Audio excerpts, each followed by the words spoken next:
मी आजच्या व्हिडिओमध्ये तुम्हाला आमच्या घरापाठीमागची मोठी झालेली झाडं दाखवणार आहे. थांबा. आणि आमच्या घरापाठीमागचे शेत बघा, त्यांचं खोला गोठा आहे म्हणून त्यासाठी त्यांनी वैरण केल्यात. आणि बघा या संध्याकाळचा दिवस आमच्याकडचा.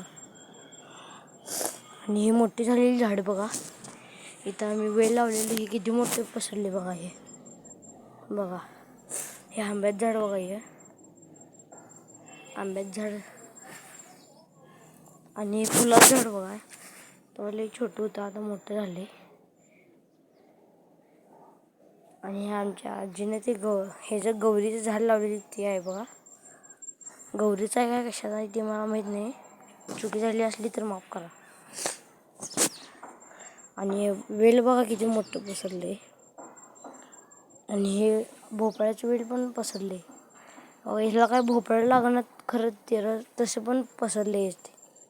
अजून एक ते आंब्याचं झाड. आणि इथं आंब्याचं झाड दाखवलेलं ते काय गायबच झाले पूर्ण. ते हाय खाली पण दिसेना.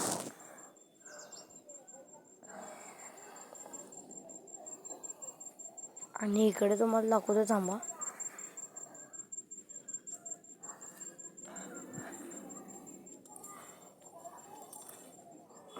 तुम्हाला एक मॅजिक दाखवतो. हे असं काढायचं आणि असं उधळायचं बघा. बघा कसली भाजी होते बघा. बघा बघा, हे लय भाजी असं होते. आणि हे आम्ही बैलगाडी केलं ते खरं आम्ही बात केले आहेत.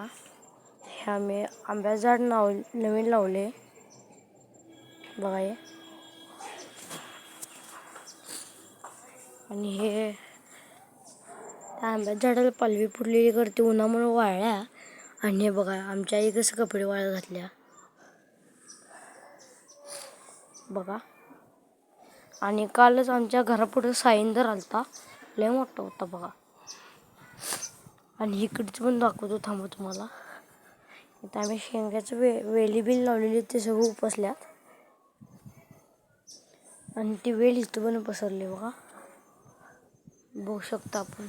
आणि सीताफळ झाड बघा हे कसं झाले. हे काय आमचं नवं, हे ह्यांचं आहे.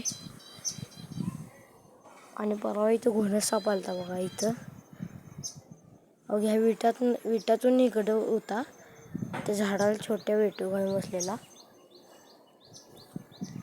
आणि हे सगळं आजीमुळेच आमचं झाले.